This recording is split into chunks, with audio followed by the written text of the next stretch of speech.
au sommaire de ce magazine, les résultats des élections consulaires, la parole des politiques plus libres à l'étranger, l'attribution des bourses scolaires, le top 3 des universités françaises qui envoient le plus d'étudiants à l'étranger et quelques conseils voyageurs sur le site France Diplomatie.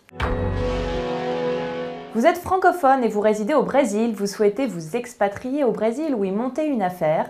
Brésil21.tv est faite pour vous. Cette nouvelle web TV vous donnera entre autres tous les bons conseils pour préparer au mieux votre départ. Rendez-vous dès maintenant sur Brésil21.tv. Les 24 et 25 mai dernier, 1,3 million de Français inscrits sur les listes électorales à l'étranger élisaient pour la première fois leur conseiller consulaire. Ce sont ainsi 442 hommes et femmes qui ont été désignés. Les forces de gauche, PS, EELV, Divers Gauche et FDG ont recueilli plus de 40% des voix. Un succès pour Hélène Conway-Mouret. Interviewée par RFI, la sénatrice et ancienne ministre déléguée chargée des Français de l'étranger, à l'initiative de cette réforme, fait part d'un bilan positif puisque cette première élection a mobilisé tout autant que les élections à l'Assemblée des Français de l'étranger de 2006 et celle de 2009 pour les élections européennes. Cependant, elle note que le vote à l'urne est en augmentation, le vote sur Internet ne mobilisant que 7% des votants. Enfin, on notera que c'est en Europe que le taux de participation a été le plus fort.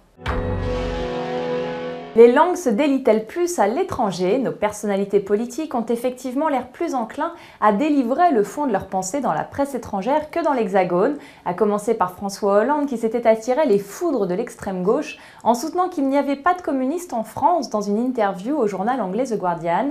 C'est également le cas avec récemment François Fillon. L'ancien Premier ministre a ainsi déclaré au quotidien britannique Daily Telegraph que les universités françaises sont des foyers de marxistes et que les médias français sont dans une grande majorité de gauche. Arnaud Montebourg s'est également confessé en juillet 2013 au New York Times. Le ministre expliquait avoir beaucoup d'ambition et n'écartait pas de se présenter peut-être un jour à la présidentielle.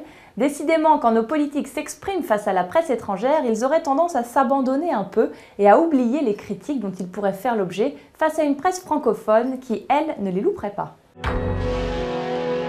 À Paris, les 18 et 19 juin dernier, se tenait la Commission nationale des bourses scolaires de l'Agence pour l'enseignement français à l'étranger, AEFE. Pour la deuxième année consécutive, cette commission s'est chargée d'étudier et de répartir les aides à la scolarité. Au total, 21 941 élèves ont reçu un avis favorable pour l'attribution d'une bourse. 21% des élèves français scolarisés dans le réseau d'enseignement français à l'étranger sont donc maintenant boursiers. Une répartition saluée positivement par la secrétaire d'État chargée du commerce extérieur, de la promotion du tourisme et des Français de l'étranger, Fleur Pellerin. Ce système de bourse permet l'entrée de plusieurs centaines de nouvelles familles dans le dispositif AEFE. 42% de ces familles boursières disposent d'une aide couvrant 100% des frais demandés. Quelles sont les universités françaises qui envoient le plus d'étudiants à l'étranger? Une question à laquelle répond l'agence E2F, l'agence Europe Éducation Formation en France, qui a récemment publié son palmarès annuel.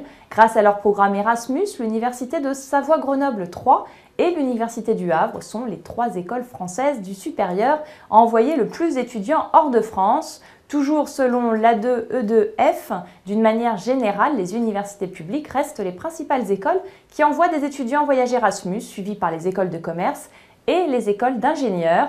La France reste quant à elle le deuxième pays d'accueil des étudiants Erasmus. Entre 2011 et 2012, la France a accueilli plus de 24 000 étudiants européens, soit 9,6% de l'effectif total d'étudiants en hexagone, derrière l'Espagne avec 12,5%. À l'heure des départs en vacances, quelques conseils voyageurs. Sur le site de France Diplomatie, nous apprenons que le virus Ebola sévit toujours autant en Guinée, où une centaine de personnes ont perdu la vie. Ce virus se transmet à l'homme dans un premier temps à partir des animaux sauvages, mais la transmission interhumaine est également possible, en particulier par des contacts directs avec du sang, des sécrétions ou des liquides biologiques. En Bulgarie, suite aux pluies torrentielles et aux graves inondations, l'ambassade de France demande aux Français rencontrant des difficultés de bien vouloir se manifester auprès de leur consulat. Tous les conseils voyageurs se trouvent sur www.diplomatie.gouv.fr. Merci de nous avoir suivis et au mois prochain.